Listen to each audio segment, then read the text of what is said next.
পশ্চিম মেদিনীপুরের বেশ কয়েকটি ব্লক এবং ঝাড়গ্রাম জেলার বিস্তীর্ণ অংশ নিয়ে জঙ্গলমহল। সরকার পালা বদলের পর মানুষের জীবনযাত্রার বদল ঘটেছে, বদল হয়েছে রাস্তাঘাট এবং জনজীবনেরও। এককালের মাটির পথ কোথাও হয়েছে ঢালাই, আবার কোথাও পিচের রাস্তা। সরকারি নানান সাহায্য সহযোগিতা পাচ্ছেন গ্রামের মানুষ।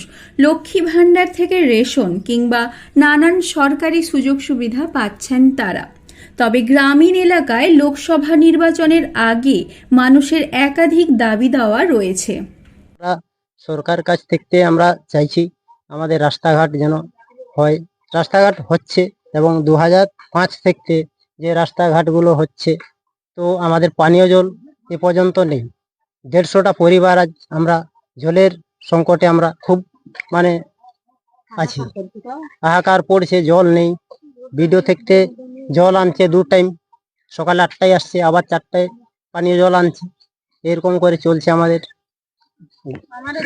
তো আমরা জঙ্গলমহলের মানুষ, আমরা কিন্তু কিছু সুবিধা পাইনি।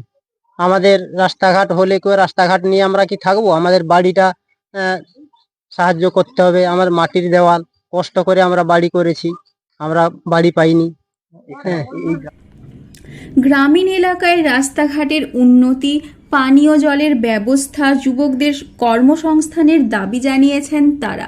জঙ্গলমহলের মানুষের প্রধান রুটি রুজির মাধ্যম জঙ্গলের পাতা কাঠ, শালপাতা তৈরি করে কিংবা জঙ্গলের কাঠ বিক্রি করে সংসার চালাতে হয় তাদের। দুবেলা দুমুঠো অন্ন জোগাড় করতে গিয়ে হয় না ছেলে মেয়েদের উচ্চ শিক্ষা। নাই, গরিব লোক কি করে পড়বে? আমরা কোথা থেকে পড়াইবো? ছেলেমেয়েকে নিজের পেটে সংসার দেখবো না, ছেলেমেয়ে পড়াইবে? হয়তো 10-12 বছর পড়লো, তারপর কি করলো? খাটতে পারলো, সবাই ছেনা বাইরে গেলে কাজে। কাজের এলাকায় যদি কাজের কোনো ব্যবস্থা করে দেওয়া হয়, এই এলাকায় কিছু কাজ যদি ব্যবস্থা করে দিয়ে করা যাবে ভালো হবে। নাই তো আমরা বাইরে কাজ করি দিই। এছাড়াও দারিদ্র্য একটি বড় ফ্যাক্টর জঙ্গলমহলের মানুষের কাছে। লোকসভা নির্বাচনের আগে একাধিক দাবি দেওয়া রয়েছে গ্রামের মানুষের। আমরা তো জঙ্গলমহলের লোক, আমরা পাতা টাতা টিপে করে আমরা সেগুলা ভাত খাই, আর পালাই টালাইকে চাটা বুনা করে খাই, আর যা জঙ্গলে কাঠ টাট বিক্রি করে খাই। আর আমাদের এইবারে তো নতুন একটা রাস্তা হয়েছে, আবার পুলিতে রাস্তা নাই, আর আমাদের মনে কর ঘর বাড়িও নাই। টিউবওয়েল আছে তো জল নাই, মিনি আছে তো জল নাই, আমাদের পুকুর নাই, কুয়া নাই। আর আমাদের কিভাবে চলছে, কি করব? এখন জল টাঙ্কিয়ে করে জল আনি দিচ্ছে, সবগুলো আমরা তুলা জলে ভাত রান্না করছি, তো এবার গা ধুবার জল নাই, কাপড় কাচার জল নাই। পশ্চিম মেদিনীপুরে কেশিয়ারি ব্লকের 700 গ্রাম জঙ্গল লাগোয়া। লোধা সম্প্রদায়, আদিবাসী জনজাতি মানুষের বাস এখানে। এখানে মূল রাস্তা ঢালাই হলেও গ্রামীণ রাস্তা বেশ খারাপ। যেন রাস্তাঘাট হয়, আর হচ্ছে ঘর দুয়ার হয়। হ্যাঁ, আর আমরা তো জানি পাতা তুলে খাই, পাতা তুলে খাওয়া হয়। আর হচ্ছে কত 30 টাকা হাজারে দেই, আর কি দেবো? আর এইটা চাইবো, আমরা ভোট দিতে যাচ্ছি, আর ভোট দিব। হ্যাঁ, এই যে রাস্তাঘাট কতটা খারাপ আপনাদের? অনেক খারাপ।